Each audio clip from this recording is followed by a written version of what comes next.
Next, breakout bars.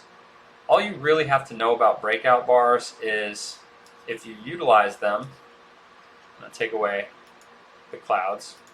If you utilize them, you'll see that deep blue is in a form of down pressure. It's usually 85% or more confluence for our KPIs. Cyan is usually just under that at about 75%. So sometimes you will see a cyan bar just before you see a more bearish bar. I don't really weigh too heavily on the 24. Some people do. You can use it to find, places that you might be able to pick up trades.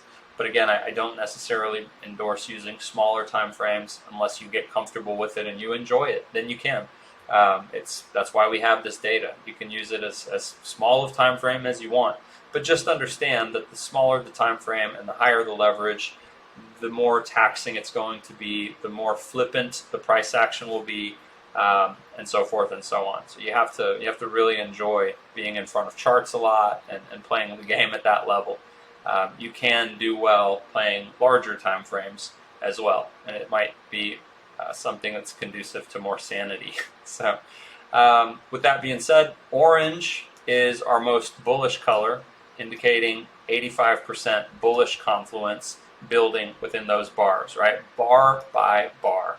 Any given bar can change. But when you see orange kind of pending, usually that's bullish. If it's likely to break one direction, it's likely to break bullish. And when you see orange on orange, a lot of times those are some of our best setups, specifically when you see confluence across time frames. But orange in the form of breakout bars means pressure is 85% confluence for upward price or bullish momentum, all of the above.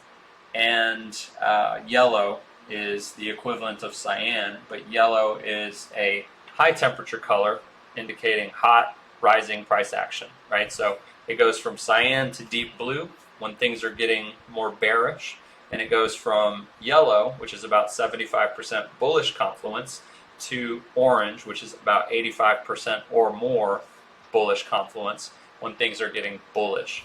And what's neat about it is they work in different in different time frames.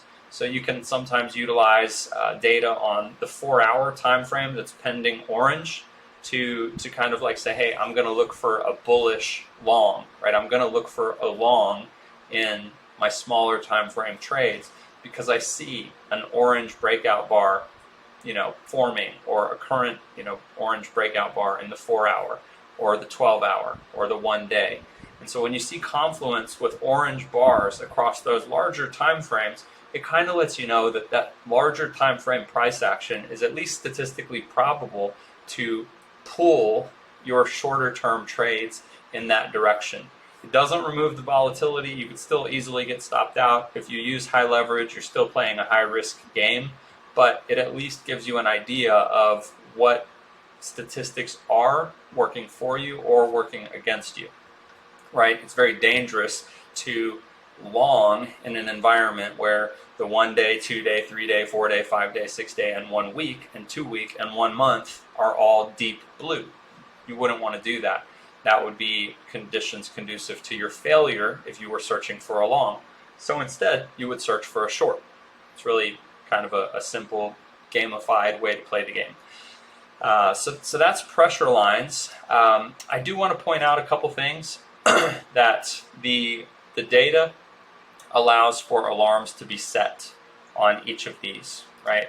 Pressure lines, actually it doesn't allow for you to set it. I think it does. Let me see. Can I do it this way? Yeah, there you go. There is a way. Oh, you know what? We do it on this one.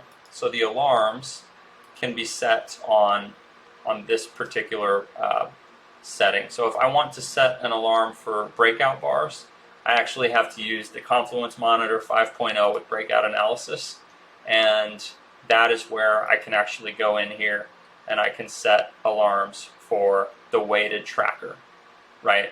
The weighted breakout bars. So just kind of keep that in mind. I can set alerts for anything, and so that's kind of nice. We do have, obviously, trend lines that you can draw, which I showed this in another video. You can draw a trend line, and then you can literally click on the trend line itself and add an alert to that trend line. So you can draw figures, you can draw whatever you like, and you can add an alert so that when price action gets there, it calls your attention to the charts and you can go decide what you want to do.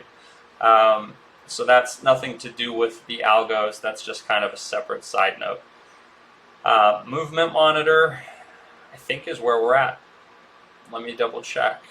We've talked about advanced breakout bars. I think we covered everything.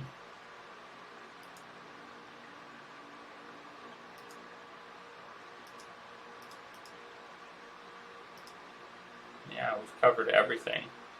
So, with that being said, we are ready to move on to movement monitor. I'm going to just get rid of some of these others, and I'm going to just specifically look at movement monitor, kind of show you what that looks like. So